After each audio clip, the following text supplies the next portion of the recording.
Hi friends, this is Marie. Many of you have been so patient waiting for this wet felting Easter eggs tutorial.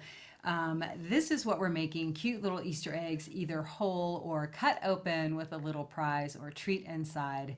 We have attempted to do this show twice live this week. It's not happening, so we are doing it, recording it for you, and I hope this is good. It'll probably be a little more succinct for those who like it a little more quick, so let's jump right into it. The first thing you're going to want to wet felt your Easter eggs are some plastic eggs. Now, usually what we find at the grocery store or craft store are these two-part eggs that come open like this. These are good. These are okay. If you have these, I'm going to encourage that you either tape around them to secure the two halves together or try saran wrap to wrench those two together, because as you wet felt over them and roll them and rub them, they want to come apart, and then it's a little frustrating when you're trying to felt over them. This year on Amazon, I found these cute little plastic eggs. Now, this one I showed you, by the way, is extra large compared to the ones you find in the grocery store. And these are a little extra small.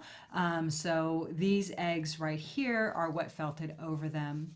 And I still think that they're adorable. So these are whole eggs and they don't come apart. And I bought them on Amazon. I bought I don't know whether it was 2 or 3 dozen. They came in a little egg carton. Anyways, super cute. So solid plastic Easter eggs are an option, or you can get the two-part eggs.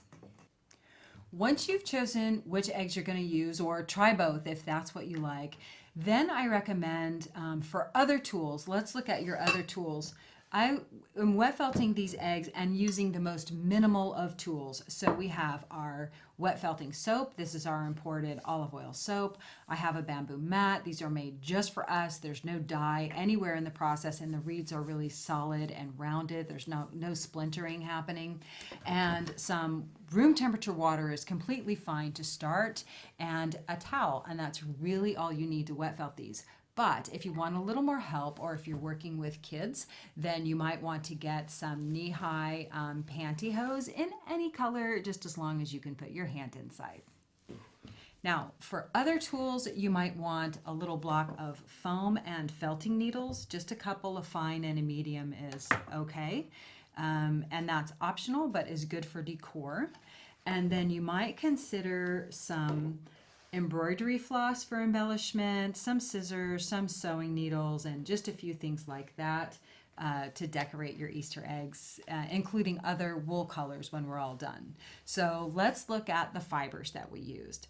I used either merino short fiber bats all by themselves, and I'm going to explain these different fibers a little bit, or I used our MC1 batting. So some eggs have the merino short fiber and some have the MC1 batting.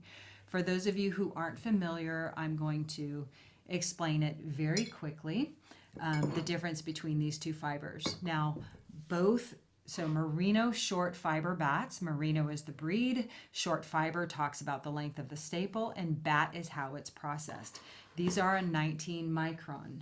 Micron talks about the fineness of the fiber, and a 19 micron is very fine, wonderful for next to the skin, and also will wet felt very easily. So this is very delicate, soft fiber. Wet felts really fast. And then I also used our merino cross, or our MC1 felting bats. These are also a short fiber. They have a very short staple length. The difference is this is actually a cut fiber and this is not. So this is its normal short length, and it's also a batting. And the microns are around 25, so it's slightly more coarse, which means it's going to wet felt slightly more slow. So this is a US domestic sheep. These sheep are from Australia, whatever that matters to you. One is more fine, one is a medium fine. They will both wet felt, but the MC1 will take longer. It's kind of crimpy. So I like to use it when I'm needle felting. I also like to use it when I'm wet felting something and really just building up a little more thickness or maybe a little more durability. So those are the two types of fibers we're working with. And you might even consider some embellishment fibers to decorate the outside. I like to needle felt the outside and decorate them a little bit, but you might just look at some bamboo or tussa silk top, something shiny and pretty on the outside. This is sari silk waist, just fun, grabby texture. And then some wool neps, which are like little confetti fiber art. So you might just consider either, even wet felting in some decorations as you go, and just bring whatever you want to play with and play with it, experiment, because if you get a bunch of eggs, this doesn't take very much fiber. The fiber on my eggs is between 0.15 ounces to maybe up to 0.3 for the really thick ones.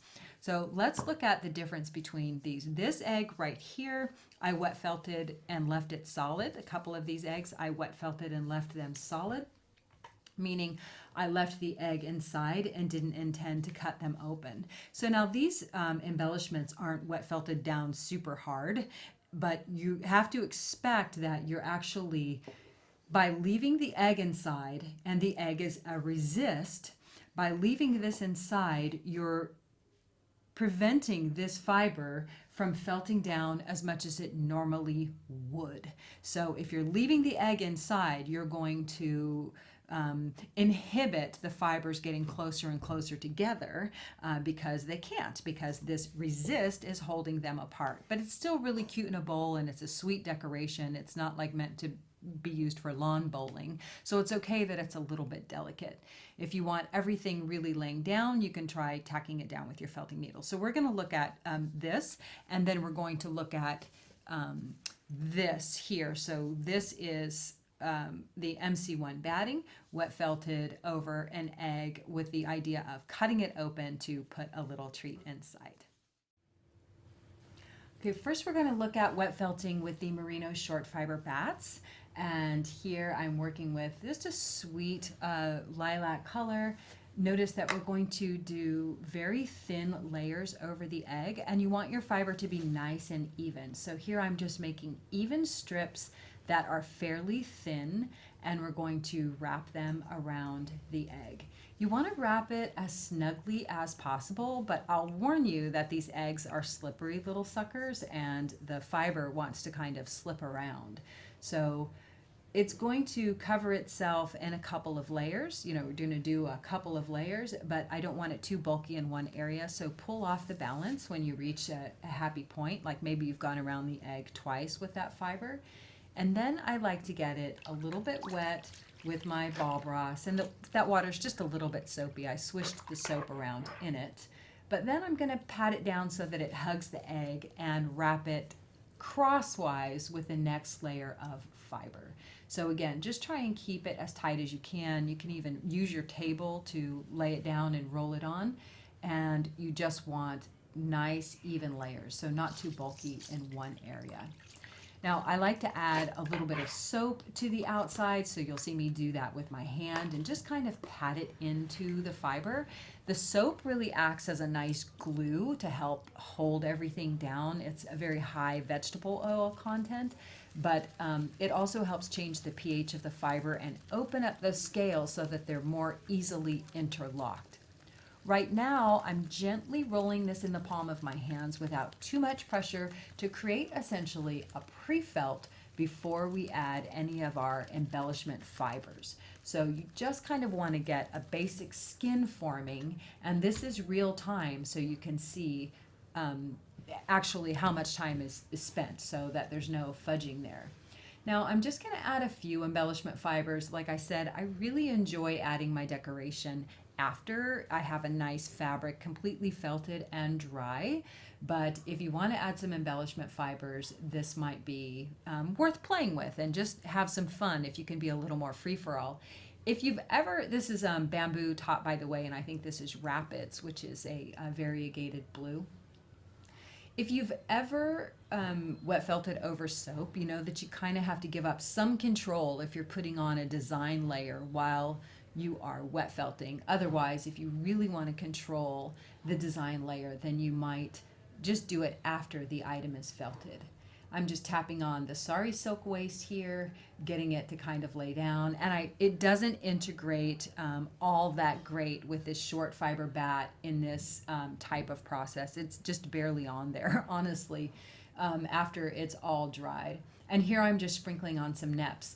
Now, to get these things to anchor down a little bit, I like to take these micro pinches of the same merino that the egg is made from and just spread it out over the design elements like a little web, and they'll kind of trap it down as that merino migrates to connect with the other merino. But as I said, you have to give up some control and some expectations about the design being just perfect when you are wet felting in a way that doesn't permit your fiber to wet felt to its maximum or shrink or entangle to its maximum. And now I'm just rolling it in my hands, and this is the whole wet felting process. You're going to roll it in your hands. In a moment, I'm going to show you some other ways that you can felt them. If you're working with kids, or if you have a big, you're having a difficult time controlling the fiber, instead of just rolling it between your hands right now, you could put your hands in the stocking and pick up the egg and roll that around in your hand. The stocking helps kind of hold all the fibers in place. But I've created a fairly thin layer of fiber here so that it's not super bulky. However, I will warn you that as soon as you first get it wet and you add the soap, what happens is those fibers start to bag and sag around the egg, and they feel like they're bigger than you want them to be. And I just want to caution you not to worry about it. Just keep massaging it, and after a little bit, add a little more soap and water if you feel that it's dry, just until the fibers get entangled, and then you can start to squish some of that water out. And you can do that by rolling it in the bamboo, or rolling it on the bamboo, or rolling it on the towel. And I do both, all of the above.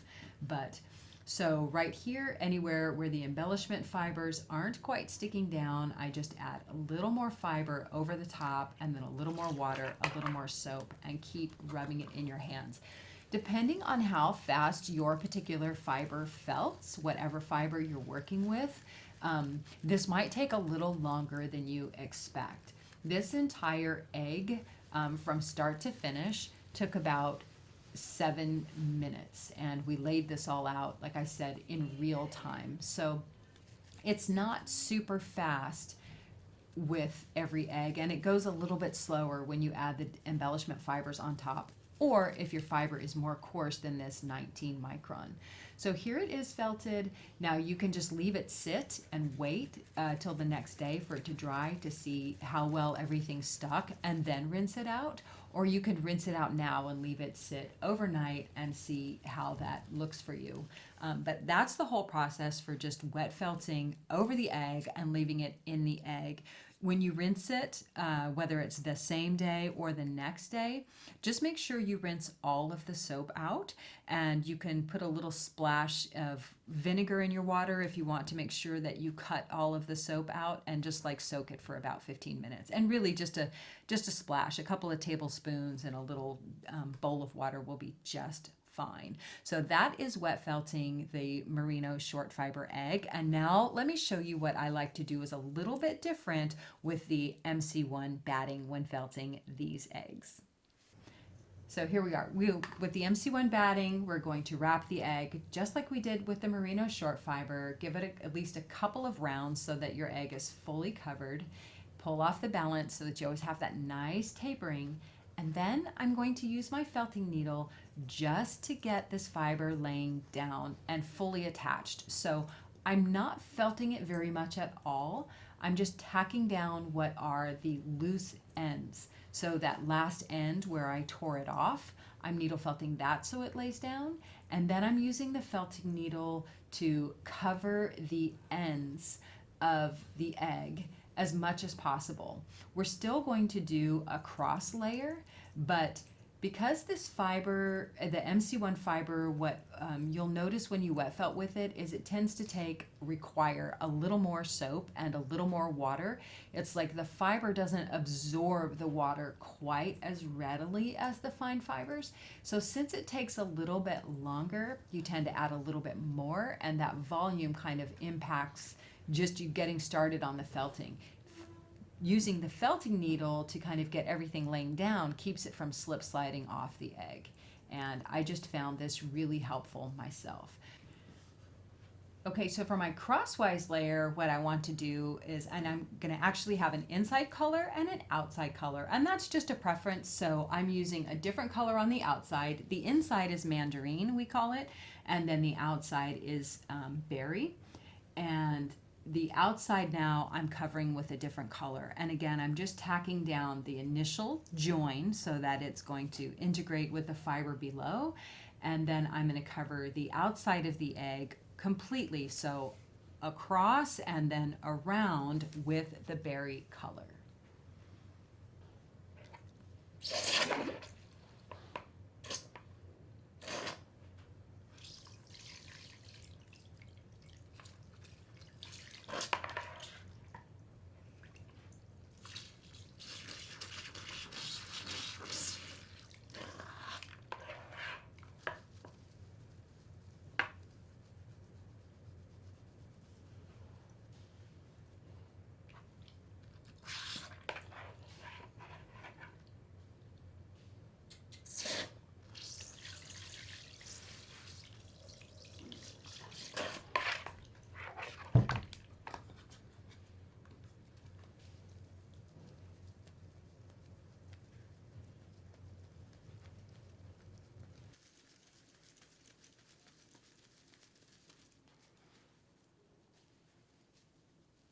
Going to wet it just like we did the other one and soap it, but this fiber is a little more durable, and so I like to just roll it in my bamboo mat after rolling it in your hands. So you roll it in your hands a little bit just like we did the others, and then you can just kind of roll it in your bamboo mat. And I'm rolling very gently. I'm not using any pressure.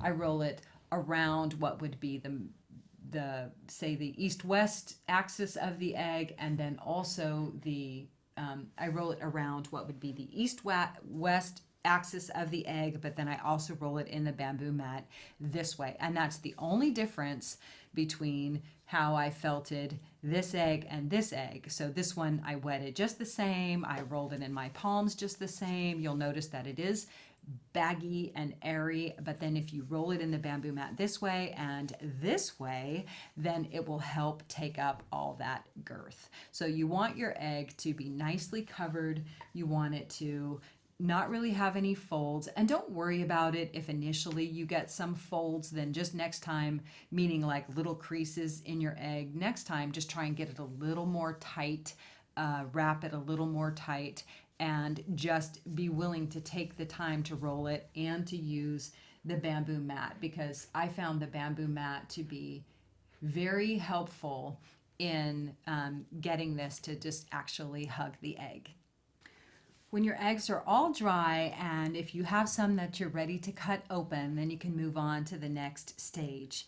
So these eggs that we cut open, we leave a little hinge on them so that you don't want to cut them open all the way.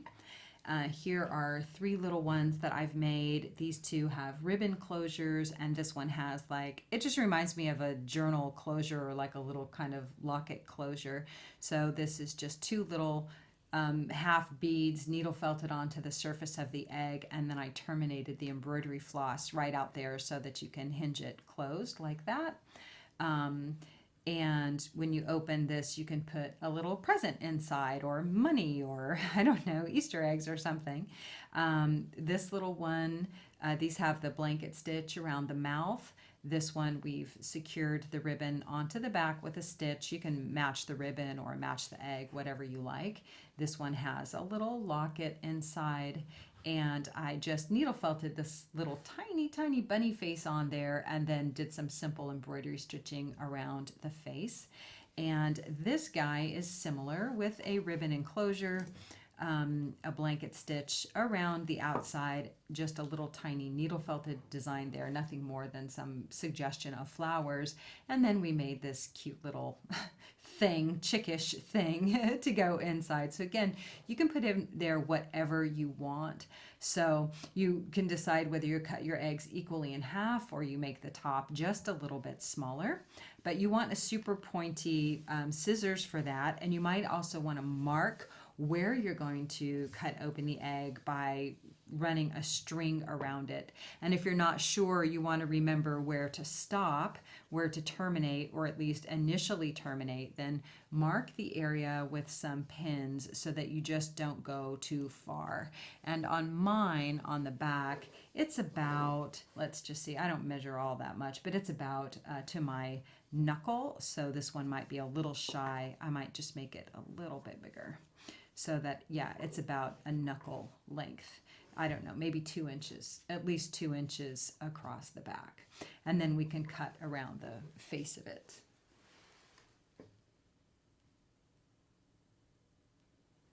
Okay, so this string is nothing more than a little marker because Marie does not cut straight no matter what she does. And we just want a nice pair of sharp scissors so that you can get through the material.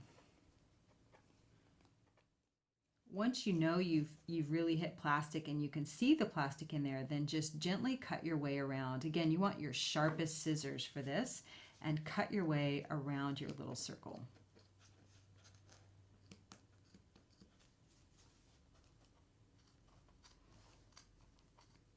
Now this egg was thinner than the other eggs I've wet felted and then sewn, so you might want to play with that thickness and see what you like. The one thing I'll warn you about is this egg is not going to be as felted as you might normally experience when you're wet felting something. And again, that's because we have this resist in place that keeps you from felting it all the way down. You don't have to heel the edges with wet felting, or you can just use the blanket stitch to secure them and bind these edges that you've cut open, because it's going to want to kind of break apart on you a little bit. I'm going to go ahead and cut this off. And just go in and cut every last little bit loose. I'm going to cut off this string, which was just a guide. And then ease your egg out. Try and cut those fibers instead of rip them if you can. Where there's trailing fibers hanging on, just cut them instead of rip them if you can. Or rip them with your scissors rather than pull them apart. Because this egg is not going to be as felted as, like, you know, the last thing you've wet felted. It's very delicate and cute. It almost looks like a Muppet. So it's very, very delicate and sweet. But as you add some designs to it or blanket stitch to it or whatever you add to it, it's going to give it a little more integrity. Now you can open the back up a little more if you want. If you want it to open wider, then just give it another little knit. But I wouldn't cut it too much because you want it to hold its shape. Now let's go ahead. Now the inside is not as felted. If you've ever wet felted over resist before, you know that you kind of, when you take something off a resist, you go back and you felt the inside and you felt these edges as well. It really depends on what you're going to do with these eggs. If they're just for decor and just for display, you don't even have to go back and heel those edges.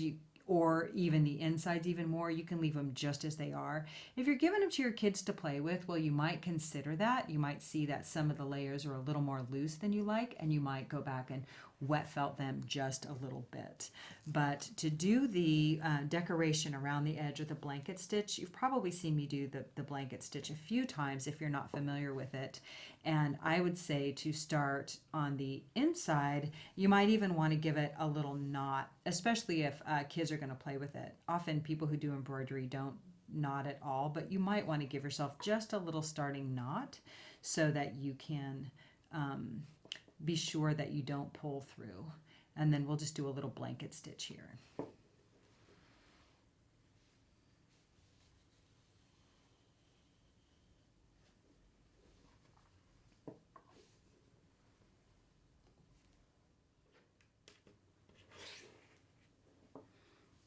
On the blanket stitch, we started just with a little knot inside, and then all the stitches are just repeated. So I like to have the thread up above, and then I'm going to come right into the edge of the egg here, just a smidge below the rim. You can vary it, or you can make them all very even. Some people even make little jigs so that they know exactly where they're going into. I'm not that particular. And then I just pull it tight and then move on to the next. So go the thread of the balance is on this side, go in here, pull it tight, and I'm just using a DMC 6-strand embroidery floss, and I just used the entire floss. So again, the thread goes up, put your needle right into the rim, and we're going all the way to the inside of the egg because we're binding this little partially felted rim together.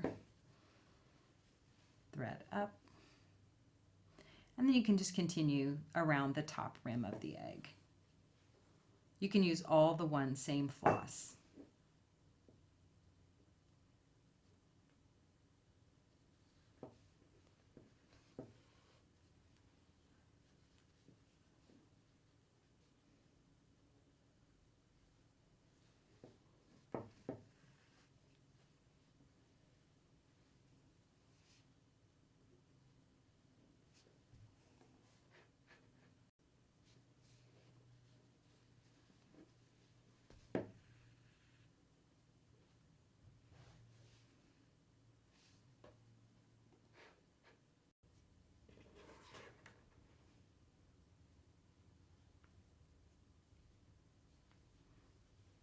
Let's switch from the bottom to the top.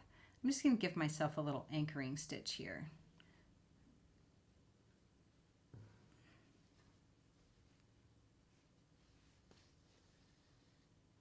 And then proceed.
Let's put our ribbon enclosure on the back.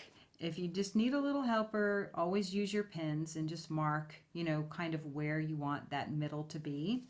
My ribbon, I'm just using, this is a little grosgrain ribbon, and 18 inches long is about how much I like, so that you have enough to tie a knot. And the ribbon is going to be running up and down across the egg, so we can just anchor it down right there. And you can anchor it down just with a little stitch right across. And you can use, like I said, either match the color of your ribbon or match the color of your egg. For me, I'm just matching the color of my egg. And in this case, I would probably like to have a knot right underneath here. So tie a knot in your thing and actually start it right underneath. Then your knot will be underneath there.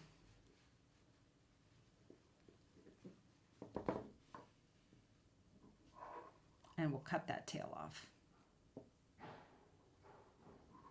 You don't have to go all the way through the egg. If your egg is particularly thick, you could actually just go through a couple of layers and it won't even show on the inside.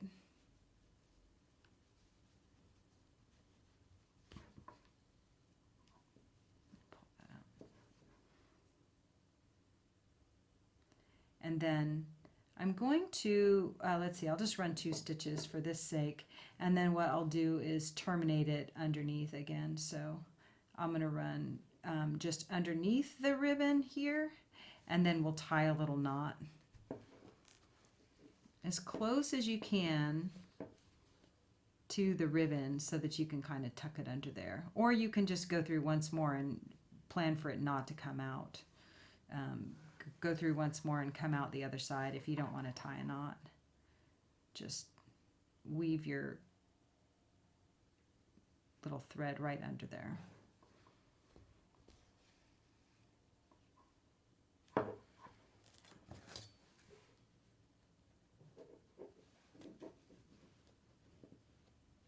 going to cut this initial. This is my initial starting one right here. I'm going to cut it off too. There, we just have a little tiny, there's this little knot, and you can actually see, just bury the knot. That was just our initial knot right underneath there. Okay, so now we have our little egg, and we can put our little treasures inside of it, or you can even needle felt the little design right onto the outside.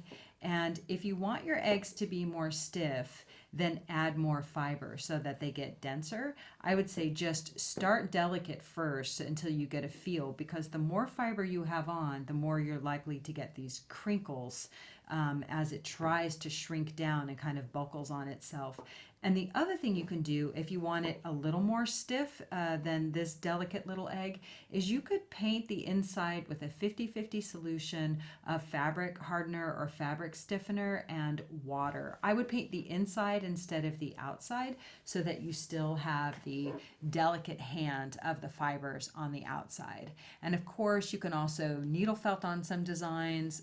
You could try something like this little double button enclosure. I call it a button, but I don't know what call it bead. I don't know what the name of this type of enclosure is. And you can even add embroidery decorations on the outside.